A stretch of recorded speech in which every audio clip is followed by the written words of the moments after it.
Alright, so what I hope what I hope it is, let's see here. Hmm, I like that guy. Things that oppress your will, things that thwart your will. But that's not what we're going to talk about. Human being.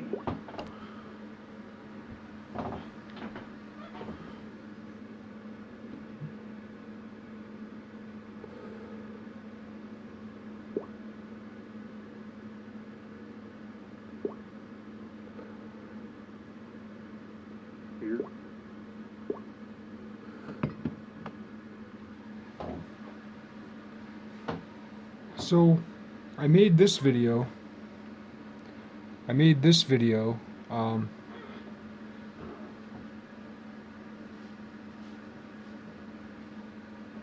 well, this inner exploration of myself, including like how to use voice, right? How to speak the word. Where where where do we draw the line? Where's the limit of how we use the word, you know? And I'm determined to find something beautiful amidst my own ugliness. And me not knowing how to do things and coming to learn how things work is a kind of beauty. And I remember once I'd heard this Jewish scholar talking about how, like, historically speaking, depends on what we mean by history and how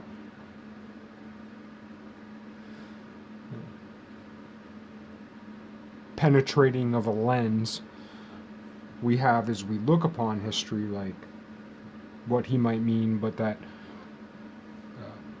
students or initiates might not be taught the Kabbalah until they're 40.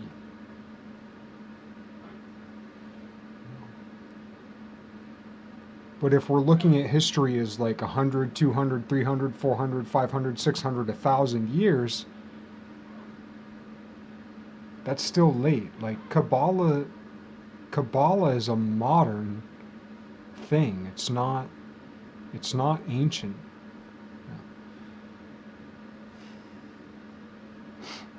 There is the connection between the dude who wrote the Kabbalah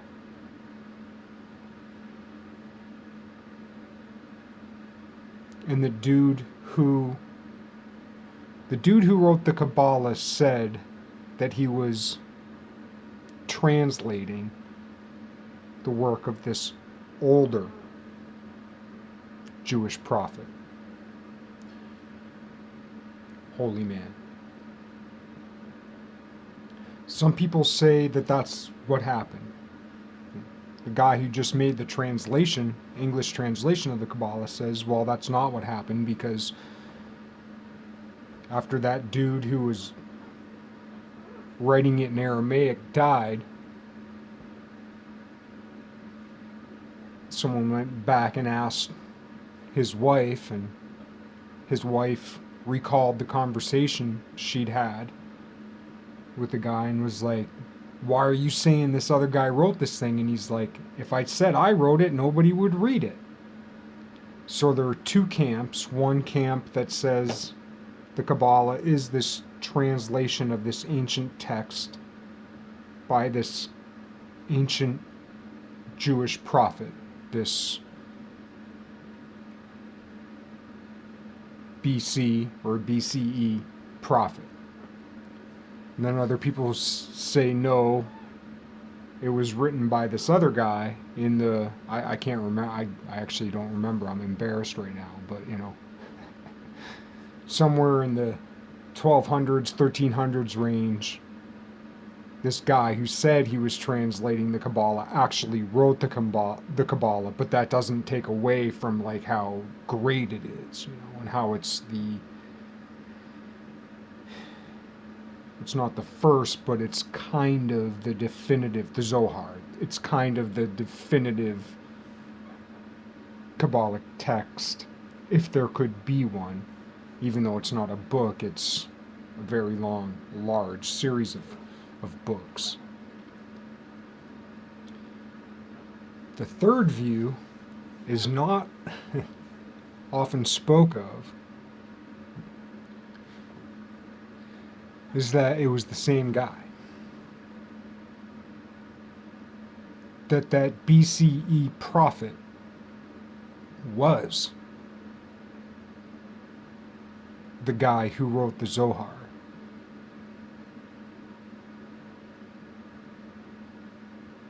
That he was the same guy, still alive.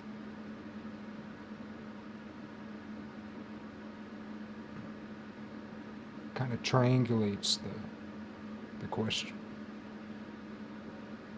And that also comes into my recent revelation of a wonderful question that has to do with what I've learned over the last year. And I'm just reminding myself of what I didn't know a year ago, but what, and especially looking at my own previous work, like what I was being pulled by over the last year of 2021 and what I came to. And I've spoken to only some of it.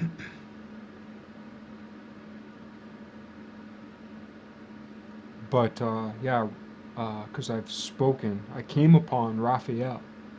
I came upon Agnes, and then I came upon Raphael. And then I came upon Raphael's thinly veiled adoration of Agnes that as a symbolic, what do they call those, time capsule, because there are physical time capsules, but there are also symbolic time capsules, and we're living in a symbolic time capsule explosion.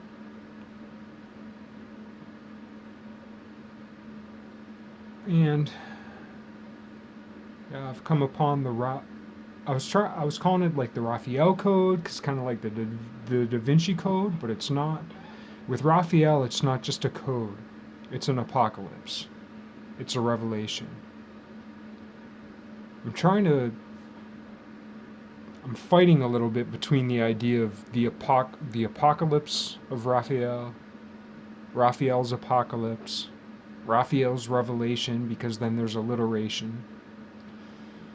But apocalypse is a stronger word, and it also can be transliterated into epoch, ellipse, which is incredibly powerful.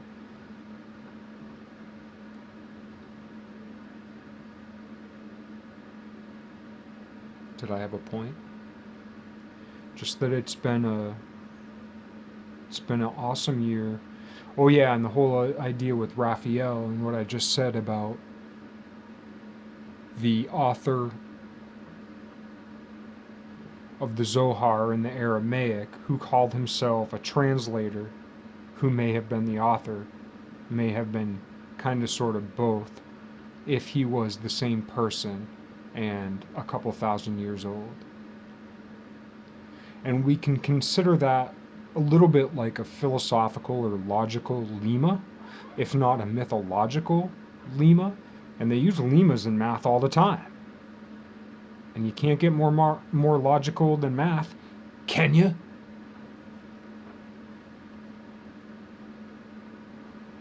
Depends what we mean by math.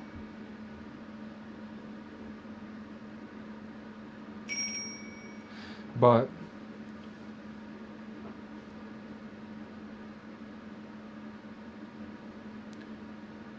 was Raphael the Renaissance painter?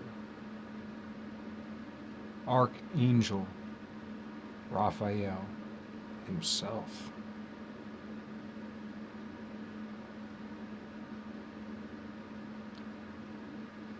And I'm in love with this new story. I'm in love with this new symbology.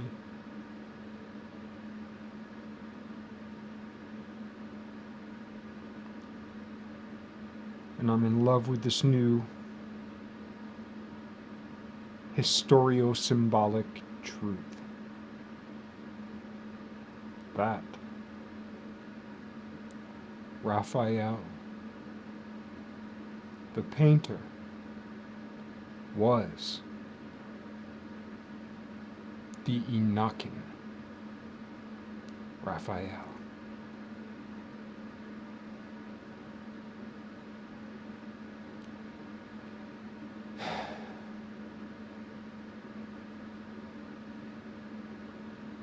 The third archangel in command.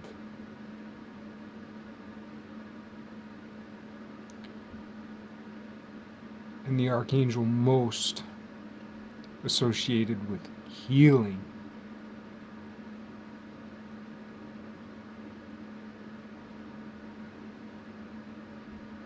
And that's what I came to a year ago. Via Agnes. To bring me to Raphael. Who was not the first to save her, but the last. But not the last, just the last one. And now we are here to save her again. Us. Anyway, what I really wanted to do today was, in that last video I made about the hairy women, which has everything to do with Agnes, the age of Aquarius, Agnes.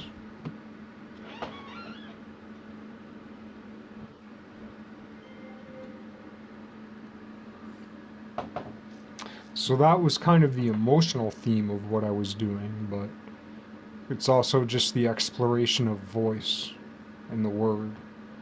And it's like I talked about last time with 2 parameters, how that can change things. And this video I made has two parameters of a primary bass vocal and a harmonic. And the way that bass and that harmonic play off each other, and I guess the cymatics of that. But then just one more voice with 2 parameters.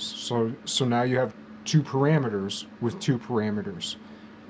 Sets the whole thing open. So I hope this works. It seems to have worked before. And it's not going to be pretty. But like essentially I have my one self pre-recorded and my one self here now. So there's just 2 of me, which is a lot. It's a lot more than one. It's twice. Yeah. And each of these me's have not 2 voices, but a voice with 2 parameters. A governing parameter and a secondary limited free range parameter. And the way those interact and the way the 2 me's interact. So I have 2 seemingly infinite parameters and 2 harmonically bound parameters. So I have almost 4 parameters, but not quite, because those secondary parameters are limited within harmonic ranges, at least in my own practice, practicing.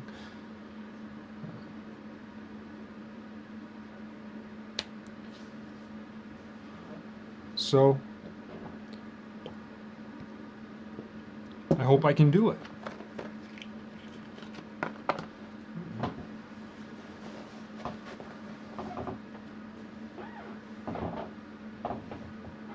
Uh-oh.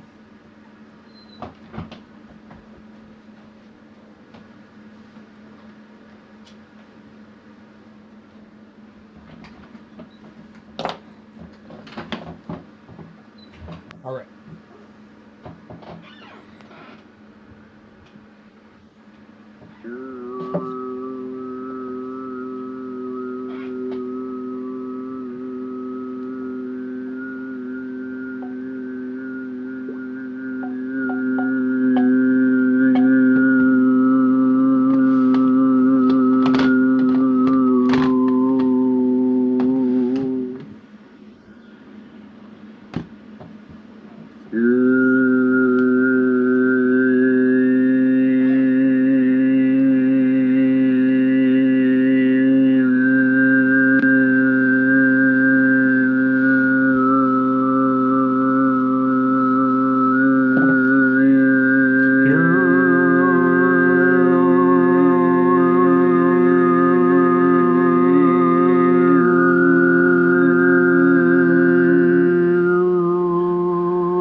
Ooh.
White privileged. I do have. I guess I can't deny it. Hello, everybody. My name is Angelo, and I am your MC for the evening. And I have white privilege.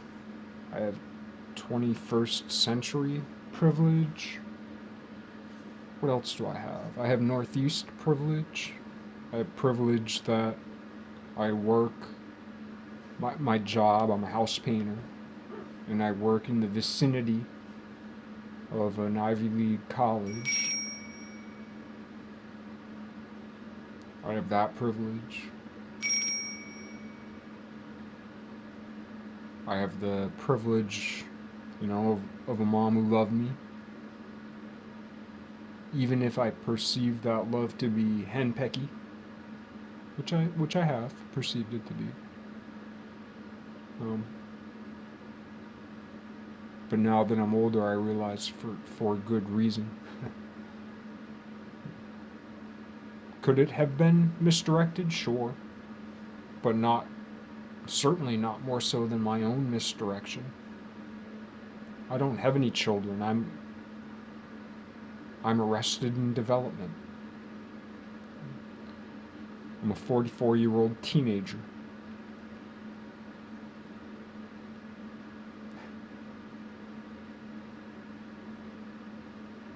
When my dad was my age,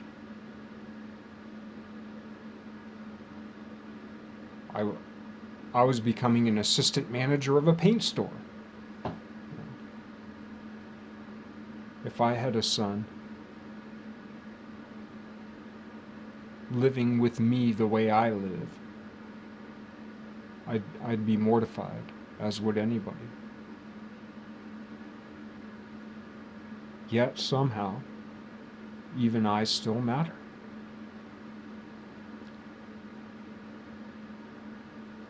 So a lot of this effort is trying to demonstrate to myself that I matter.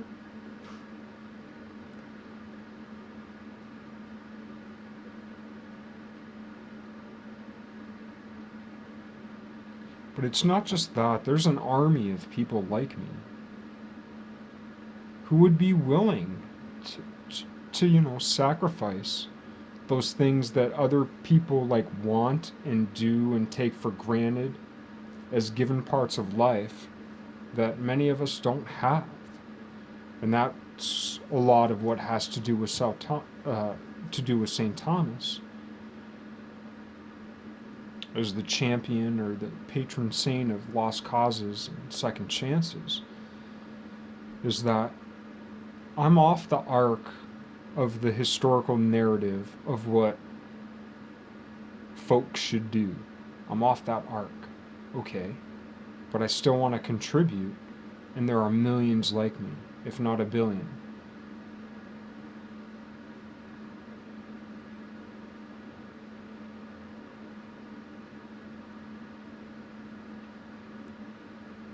So, if you give 1/6,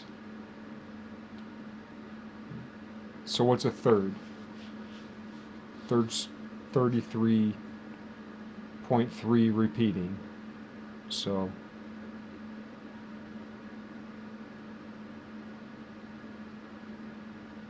what would that be like? Would that be like, wait, 16.5 repeating? 16.4 repeating? 16.49 repeating?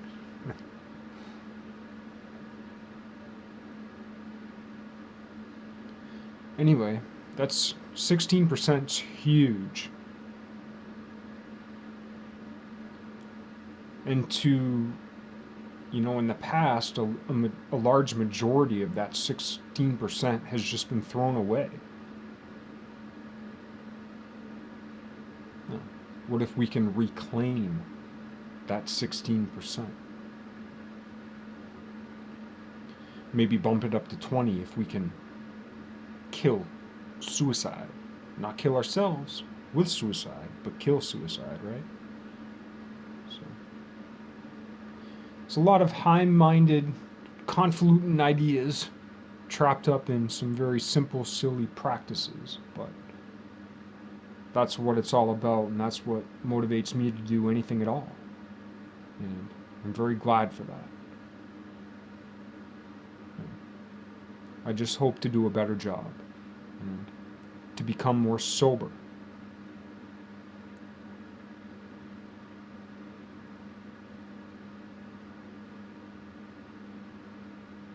While at the same time holding on to that very real